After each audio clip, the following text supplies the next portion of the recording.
What's up guys, Macadii here, and today guys, the week 1 battle of the Pokemon Fight Club. Now if you're excited for this, don't forget to hit the like button down below. I would really appreciate it. This is the start of a brand new series, so I would love to see 50 likes on it. And yeah, just really appreciate that. But moving on, we are against Xylo, the Moonstones, who has got, it will be down in the description, but we got Mega Scizor, Azumarill, Bisharp, Breloom, Roserade, Porygon-Z, Shaymin, Gallade, Meloetta, Seismitoad, Crustle, Ampharos, Castform, and Clefairy. Okay, and what my concept behind the team building was to hazard stack, because he's only got Mega Scizor as his defogger, and also then make sure I've got plenty of mons that can outspeed the rest of his team, because his fastest Pokemon is base 100. So I had quite a few mons that could then guaranteed outspeed them, which is just absolutely fantastic, most notably Mega Metagross. So we'll do a quick run through the sets and then we'll jump straight into the battle. So the set I decided for Bullet Bill allowed me to hit the Mega Scizor. With the spread that I've got, I could 2-hit KO most variants of that. Sub Power Up Punch meant I was able to beat the Bisharp 1v1 as long as he went for Sucker Punch. He could play around, but there'd be a bit of mind games, but that was the thought behind that. Also, he was very likely to bring 1, if not 2 Scarfers, so having something, being able to set up substitutes is really nice. We have got a Specs Keldeo here. Very standard moveset because it's a very standard mon. It's very difficult to make some wacky movesets that aren't any better than the standard one.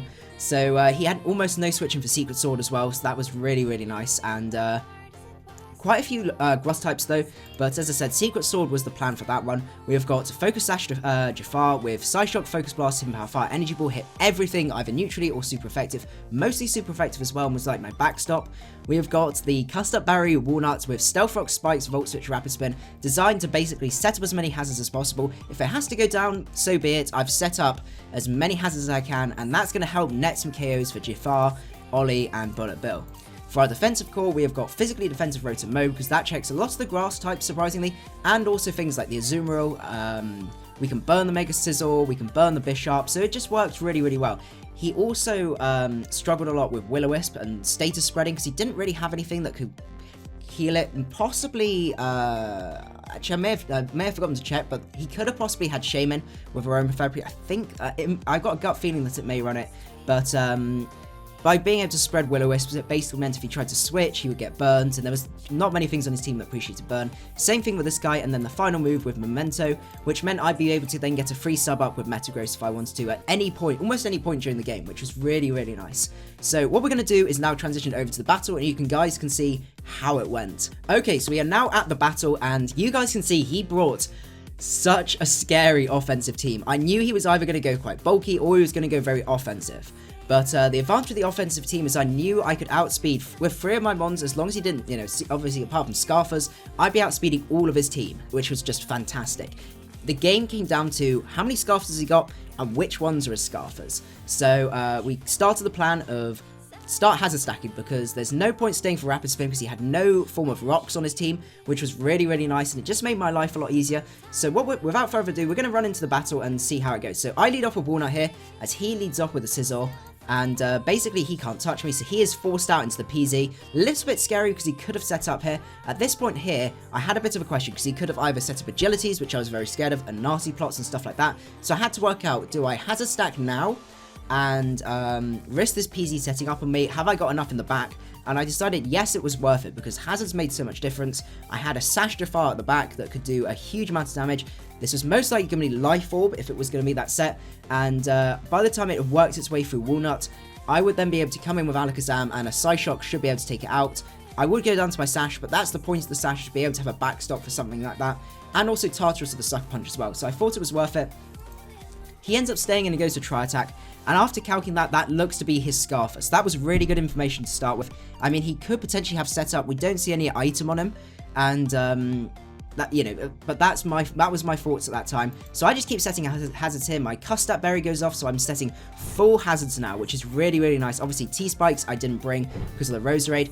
So I go out into Tartarus here, because I know I can fire off a Will-O-Wisp here, and I can take any hit from him, and if he was Scarfed, then he'd be forced to switch, and that basically that right there confirmed that he was Scarfed, so that was really nice. Burning the Azumarill and bringing it down to half straight away was also fantastic, especially when I have a dedicated switch in with Rotom-M. After being burnt, it does absolutely nothing, which is fantastic, and this means I can basically do a Volt Switch, but I decided not to Volt Switch on this, which may sound really weird, because that would have guaranteed a kill on a Azumarill and everything like that, but my thought was if I played this right with Bullet Bill, I might be able to set up a sub on this thing. So I go for a sub as he goes for a knockoff, confirming that the knockoff will not be able to kill. Break a sub. So I go for the substitute here, and he does go for the superpower. Now this was a really tricky play. I could have either gone for Power Up Punch to get the boost, or I could have subbed again, which could allow me to then have a sub. I probably made a little bit of misplay going for the Power Up Punch there, because he could then potentially bring a Scarfer, but this would allow me to identify if there was any other Scarfers on his team. The Gallade now comes out, and that basically confirms to me, yep, he does have a second Scarf, because there's no way he would stay in with that Gallade or bring it out unless it was Scarfed, unless he was trying to bluff me, but we can find out. So I've got Tartarus, which is immune to both stabs, so it's absolutely fine from that point. So I do end up forcing him out. He does go into Shaymin here, and I can get a Willow off on there, which is quite nice. And it's now just trying to work out what sort of Shaymin is this. Is it a bulky set? Is it an offensive set? So I go into Overload here. I'm well aware of the Air Slash, but it is normal, and I'm also especially defensive. Goes to the Sea Flare, does miss unfortunately, as I'm able to get a slow Volt Switch off, allowing me to go into Alakazam, because now he has confirmed the fact that he is not Scarfed or anything like that. So I know Alakazam can go. I do know that I'm not going to be able to kill, but this Shaymin could present a bit of a threat. So I decided to go for the Hidden Power here just to see how much that would do. And it does end up doing enough where I'm able to then take him out from there. So I do sacrifice Jafar's Sash, but it was definitely worth it to be able to take out that Shaymin. Out comes PZ here. This is like 100% confirmation that this guy is Scarfed. So I have a really free switch here to go back out into Tartarus. This defensive core just really messed with his team, and it was really, really nice, because every time I get in, I can just go for a Will-O-Wisp and all those fun stuff. So I get the Willow off, which is really, really nice. And he's in a bit of a sticky situation here. He can't really switch out with PZ. Sucker Punch is going to bring him to a point where he definitely can't switch. And after Burn and another Sucker Punch, he will be taken out, which is another big threat out of the way, and also one of his Scarfs as well. So that's really helping my team sweep from there. Goes down to the Scizor here now. I was like, do I need to preserve Tartarus? And I decided, even though the Gallade was there, it really wasn't worth it. I had enough stuff in the back to be able to handle that Gallade.